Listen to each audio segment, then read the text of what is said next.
hebdomadaire rencontre, les vendredis de Joël Etienne. Aujourd'hui, vendredi 24. Hier, nous avons été heureux et nous saluons la rencontre du PDCI RDA et du FPI du président Laurent Gbagbo à Daoukro. L'accord qui a été signé est un accord très salutaire. En principe, si les Ivoiriens n'étaient pas dans un état de dictature avancée, les Ivoiriens se seraient mis dans la rue pour danser. Mais le faisant, on ne sait jamais à quel moment où ils peuvent rencontrer la barbarie, la tuerie, la dictature, l'atrocité du pouvoir en place en Côte d'Ivoire. La Côte d'Ivoire est à un pas de sortir de ce bourbier. Pays, oh Côte d'Ivoire, mon pays que j'adore. Le pays qui m'a tout donné. Quand j'étais petit, les petits grands de mon quartier, nous organisions des matchs. Quand on les gagnait, on était heureux. On les accompagnait. Je suis ivoirien, je suis fier. Aujourd'hui, ce climat, cette ambiance, jadis, qui criait l'osmose, l'ambiance, la cohésion, les prédateurs économiques, les ignobles amateurs politiques, ces apatrides sont venus s'accaparer de notre cohésion, nous étouffer. Heureusement que le président Gbagbo, qui n'est pas un homme rancunier, et je le salue au passage, quelqu'un d'autre sera assis en train de chercher qui a fait qui a fait quoi. Le président Gbagbo vient de poser un des plus grands actes politiques majeurs de sa vie politique. Cette rencontre, PDCI, FPI. Président Gbagbo, merci. Président Bédié, merci. Nous sommes disposés, tous les Ivoiriens, nous sommes disposés à aller à une réconciliation définitive pour que la Côte d'Ivoire retrouve la paix. M. Ouattara ne veut pas de cette paix, ne veut pas de cette entente, ne veut pas de cette cohésion, parce que ça ne l'arrange pas. Mais comme il est venu par la force, et qu'on lui parle, il ne veut pas comprendre, PDCI, FPI, cette alliance, elle est salvatrice. Je salue au passage. Ne vous découragez pas. Ne cédez à aucune pression. Allez libérer la Côte d'Ivoire. Je vous en prie. Chacun a commis une erreur dans cette histoire de Ouattara. Le FPI, le PDCI. Mais si nous voulons rentrer, nous voulons regarder dans ce rétroviseur, la Côte d'Ivoire va faire un grave accident. Et à l'an 2000, ça sera l'embrasement. Vivement, je dis bien vivement, que désormais nous nous mettions ensemble pour dire à M. Ouattara que nous voulons un consensus électoral normal, fiable, juste, équitable, avec une CI réformée. Ça pourrait lui-même l'arranger comme ça peut arranger tout le monde. Pour que nous puissions aller tous à une paix durable, à une réconciliation à l'an 2000. Il nous reste un an. Cet accord que le président Gbagbo a mandaté M. Assouadou, qui a conduit cette délégation pour aller jusqu'à Daoukro, je voudrais dire bravo, bravo et bravo. Ivoiriens, Ivoiriens, depuis Paris, tous ceux qui se sentent blessés, et Dieu seul sait que tous les Ivoiriens sont blessés, ne croyez pas. Pensons nos plaies. Gardons-nous de régler des comptes inutiles. Regardez l'avenir avec optimisme, parce que cet accord FPI, PDCI, c'est tellement historique et symbolique que je n'ai pas d'autre mot que de vous demander de vous joindre à moi, que désormais nous les encourageons, le PDCI et le FPI, afin que tous les petits partis satellitaires viennent gonfler ce marigot-là pour que demain nous puissions être tous heureux. C'est dans quoi Ouattara nous met. ivoiriens, c'est dans quoi? Si ce n'est pas des ministres qui manquent de vocabulaire et qui font des fautes grammaticales, c'est d'autres qui vont fumer le calumar, la drogue. Maintenant, c'est des films, des vidéos qui nous parviennent. Le neveu du premier ministre ivoirien, Amadou Koulibaly, M. Koulibaly, Adama, assis dans son bureau. Je dis bien assis dans son bureau. C'est même pas chez lui. La braguette ouverte. Entre ses mains, son intimité. Quelle morale le gouvernement, M. Ouattara et ses associés veulent donner à la jeunesse ivoirienne? Je ne peux pas vous décrire le choc que j'ai ressenti quand j'ai vu ce supposé responsable des renseignements généraux de Côte d'Ivoire en train de brandir son intimité au monde entier. Mais bon sang, qu'est-ce que vous voulez que les Ivoiriens retiennent de votre passage à la tête de notre pays? La médiocrité, la médisance, la nudité. Le monde entier nous regarde. Voilà cette Côte d'Ivoire pour laquelle nos parents se sont saignés. Les Marie Corée, les Ofo-Boigny, ils nous ont laissé, ils nous ont légué un pays de paix, d'amour.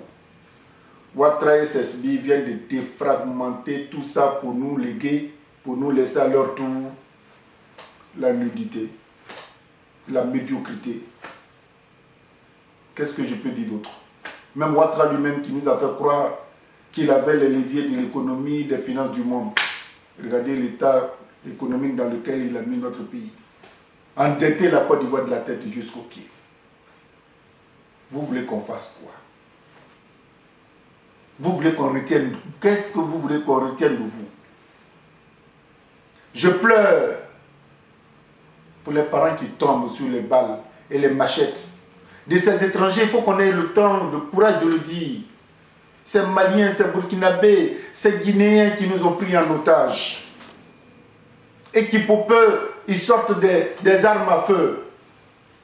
Quand M. Ouattara fait croire que c'est Zorodium qui a enfui des tonnes d'armes sur toute l'étendue du territoire. Ces Maliens qui ont sorti les armes à feu à Béoumi, ils les ont eu où? Viens t'asseoir à côté de moi, tu veux me pousser pour que je tombe, pour que tu puisses récupérer ma place? Pourquoi cette ingratitude-là, M. Ouattara? Des gens sont morts ignoblement à Béoumi. Comme si cela ne suffisait pas, le conflit s'est transporté à Kokumbo, non loin de Toumoudi. Kokumbo même encore, ils n'ont pas encore éteint le feu. Comme ça ne suffisait pas aussi dans les forêts d'Abangrou. Les orpailleurs sont en train d'abîmer la forêt des Agnis. Les Agnis d'Abangrou vont chaque fois dans les commissariats pour se plaindre, dans les gendarmeries pour se plaindre. Aucune suite favorable, ils sont obligés eux-mêmes de se défendre. À Bangrou, ça ne va pas. À la frontière Côte d'Ivoire, Guinée, à Sipilou, non loin de Bienkouma, paraît-il que l'Union européenne a construit un des plus équipés et beaux commissariats en Côte d'Ivoire. Sous l'effet de la colère, tout est parti en fumée. Ils ont tout saccagé. Vous voulez qu'on revienne encore à Abidjan, à Tekoubé? Ils n'ont pas pris les armes. Tous les jours que Dieu fait, les microbes tuent un Ivoirien à Tekoubé. Les gens, ils en ont tellement marre qu'ils demandent simplement qu'on leur construise un commissariat. Parce qu'ils en ont marre de cette insécurité. On ouvre le feu sur eux. Et entre-temps, ça plaît à M. Ouattara. Un commissariat, c'est 20 millions. Ça plaît à M. Ouattara de distribuer des voitures 4x4 d'un montant de près de 50 millions. Ce n'est même pas un seul véhicule. Rien qu'une population pour sa sécurité qui demande la construction d'un commissariat on ouvre le feu. On va où avec ça? Et c'est dans ça, Ouattara lui-même, je ne l'accuse plus. Le pauvre, c'est un fait valoir. Quand j'ai vu le ministre de l'Intérieur français, M. Castaner, aller en Côte d'Ivoire, je me suis posé deux questions. La première, pourquoi? Et la deuxième, pourquoi?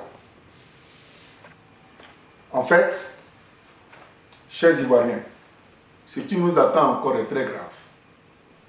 M. Ouattara, le pauvre, peut-être qu'il voudrait bien s'asseoir avec nous. Mais M. Ouattara, c'est quelqu'un qu'on a mis là. Alors quand la France envoie le ministre de l'Intérieur, je vais vous donner la moralité de ce voyage. Nous qui sommes à Paris, nous nous rendons compte. À Calais, à Paris, les immigrés sont venus de partout envahir les Français. Ne sachant quoi faire d'eux, la France allait signer un accord avec M. Ouattara. Le premier convoi risque d'atterrir à Abidjan dans le mois de juin. Tous ces immigrés qui sont ici, qu'ils soient ivoiriens, burkinabés, érythréens, et peu importe, on va tous les ramasser et puis les déporter en Côte d'Ivoire. Ils ont signé, M. Ouattara a signé. Dès qu'ils arrivent, il faut forcément qu'on leur donne les titres de séjour. C'est pourquoi, pour ceux qui pensent qu'Abidjan est développé, on ne peut pas développer un pays avec le commerce. Carrefour, Auchan, McDo, c'est pour ceux-là qu'ils ont mis tous ces magasins commerciaux. Pourquoi? Parce que c'est des gens qui n'ont pas de responsabilité de charge. Le salaire qu'on va leur proposer, ils vont prendre. Ivoiriens, Ivoiriennes, ouvrons nos yeux. D'ici 6 mois, nous serons encore envahis comme ce n'est pas permis. Abidjan est trop engorgé. Ça dit ça va exploser un matin. Si demain vous vous réveillez, que vous voyez 5 ou 6 personnes devant votre maison, vous ne les connaissez pas, ce sont ces immigrés qui sont en France, que la France a déportés, pour lesquels Ouattara vient de donner son accord à la France. Donc le voyage de M. Castaner en Côte d'Ivoire, c'est pour juste soutenir M. Ouattara pour lui dire, tu fais notre affaire, on fera tout pour que tu restes là. C'est pour ça. Je dis aux Ivoiriens de saluer et d'encourager le FPI et le PDCI-RDA. Ils vont nous permettre d'ouvrir les yeux. Alors, je voudrais remercier des gens qui n'ont de cesse de nous appeler. J.C. Yodé, qui est arrivé d'Abidjan, qui nous a appelés pour nous faire des suggestions. Merci bien, J.C. Yodé. La défaillance, oui. La faiblesse, oui. Tout ce que vous voyez à Abidjan aujourd'hui, Ouattara tend vers une fin, mais qui ne veut pas l'assumer. On m'a demandé ce que je pense de monsieur, de la défection de monsieur du PDCI, à l'occurrence monsieur Aoussou Jano. Pour tout vous dire, Aoussou Jano, qu'il parte au ciel ou qu'il rentre dans un tour de rat, pour moi, ce n'est pas un événement. Le grand événement aujourd'hui qui vaille la peine de saluer, c'est l'accord PDCI-FPI. Que Adjoumani parte, que Dibi parte, peu importe, parler se mettre à l'abri, demain, cet abri-là va se renverser. Mesdames, Messieurs, merci. L'histoire retiendra que nous nous aimons davantage. Mais avant de nous quitter, le riz, les 18 000 tonnes de riz, pour lesquels nous nous sommes battus, et que le président a donné instruction pour sa destruction, je veux savoir pour quelle raison le ministère de la Justice a demandé l'arrêt de cette destruction. On aimerait vraiment avoir des informations. Merci il y a 2 grands spécialistes de la construction qui nous ont appelés pour nous dire effectivement que le sujet que nous avons abordé, l'obtention de l'ACD, ils voudraient venir nous rencontrer pour que nous nous asseyions ils vont véritablement nous expliquer. Parce que cet ACD, pour l'obtenir, ce n'est pas facile. Des Ivoiriens de la diaspora qui ont des biens, ils arrivent en Côte d'Ivoire avec des partenaires pour construire et pour acheter, ce n'est pas du tout facile. Pendant que les Libanais et les étrangers, ils rentrent au ministère de la Construction et de l'Urbanisme, on leur donne l'ACD comme si c'était un courrier à la poste. Mais si l'ACD pour l'obtenir, ce n'est pas évident, à quel moment les Ivoiriens vont véritablement s'imprégner dans le développement de leur pays? La prochaine fois, nous allons recevoir ces spécialistes qui nous donneront leur avis sur les difficultés que l'État impose aux Ivoiriens d'obtenir les documents ivoiriens pour s'imprégner et enfin intervenir dans le développement de la Côte d'Ivoire, la nouvelle Côte d'Ivoire. Merci. PDCI, FPI, vivement, je vous encourage. C'est un jour heureux. Ce jeudi, c'est vraiment un jour heureux. Et je comprends pourquoi le soleil a brillé fortement à Paris et que pour une fois, j'ai transpiré dans l'auto. Merci, je suis ivoirien, je suis fier de l'être. À très bientôt.